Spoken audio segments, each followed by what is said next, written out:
growers! It's Leanne Rutt again from Messiah University, and today I'm going to read you Chapter 2 of the Boxcar Children, and I have my son with me, Simon, and he's going to listen along with you. Chapter 2 is called Night is Turned into Day. Here's the picture on the front cover. Okay, soon the children left the town and came to a road. The big yellow moon was out, and they could see the road very well. "We must walk fast," said Henry. "I hope the baker and his wife don't wake up and find us gone." They walked down the road as fast as they could.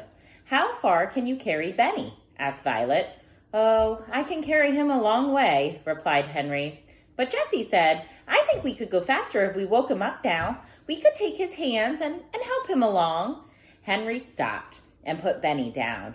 "Come, Benny," he said. "You must wake up and walk now." "Go away," said Benny. "Let me try," said Violet. "Now, Benny, you can play that you are a little brown bear and running away to find a nice, warm bed. Henry and Jessie will help you, and we'll find a bed." Benny liked being a little brown bear, and so he woke up and opened his eyes. Henry and Jessie took his hands, and they all went on again. They passed some farmhouses, but the houses were dark and quiet. The children did not see anyone. They walked and walked for a long time. Then the red sun began to come up. "We must find a place to sleep," said Jessie. "I am so tired." Little Benny was asleep, and Henry was carrying him again. The other children began to look for a place. At last, Violet said, "Look over there." She was pointing at a big haystack in a field near a farmhouse. "A fine place, Violet," said Henry. "See what a big haystack it is?" They ran across the field toward the farmhouse. They jumped over a brook, and then they came to the haystack. Henry was still carrying Benny. Jessie began to make a nest in the haystack for Benny, and when they put him into it, he went to sleep again at once. The other children also made nests. "Good night," said Henry, laughing. "It is good morning, I should think," replied Jessie. "We sleep in the day and we walk all night. When it is night again, we'll wake up and walk some more." The children were so tired that they went right to sleep. They slept all day, and it was night again when they woke up. Benny said at once, "Oh, Jessie, I'm hungry. I want something to eat." "Good old Benny," said Henry. "We'll have supper." Jessie took out a loaf of bread and cut it into 4 pieces. It was soon gone. "I want some water," begged Benny. "Not now," said Henry. "You may have some water when it gets dark. There is a pump near the farmhouse, but if we leave the haystack now, someone will see us." When it was dark, the children came out of the haystack and went quietly toward the farmhouse, which was dark and still. Nearby was a pump, and Henry pumped water as quietly as he could. He did not even wake up the hens and the chickens. "I want a cup," said Benny. "No, Benny," whispered Henry. "You will have to put your mouth right in the water. You can play that you are a horse." This pleased Benny. Henry pumped, and at last Benny had all the water he wanted. The water was cold and sweet, and all the children drank. Then they ran across the field toward the road. "If we hear anyone," said Jessie, "we must hide behind the bushes." Just as she said this, the children heard a horse and a cart coming up the road. "Keep very still, Benny," whispered Henry. "Don't say a word." The children got behind the bushes as fast as they could, for they did not have much time to hide. The horse came nearer and nearer and began to walk up the hill toward them. Then the children could hear a man talking. It was the baker.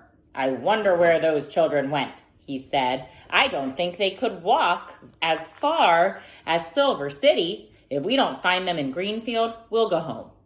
"Yes," answered his wife. "I do not want to find them anyway. I don't like children, but we must try a little while longer. We will look for them in Greenfield, and that's all."